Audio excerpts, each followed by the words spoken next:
Hi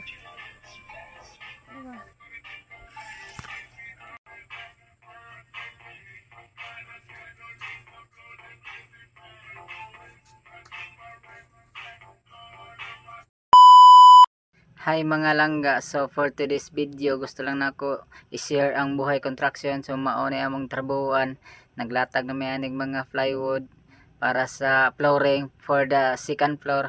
So mao ni nakadalikit ko og video kay break time na mo.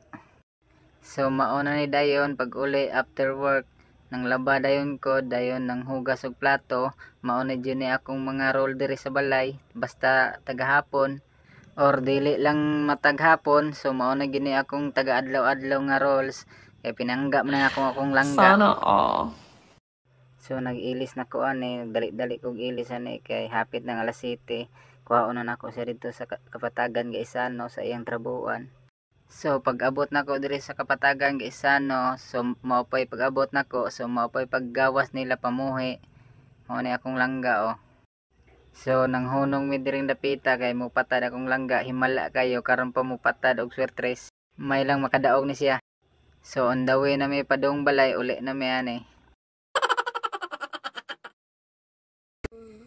Matod sa pulong mo, bisan sa kapakyasan, itasaylo mo ako, O Diyos.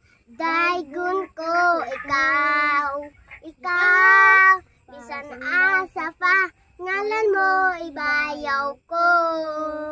Labihan ng grasya mo, nagigahatag ka na mo, pero simbahon no, alagaran mo ikaw.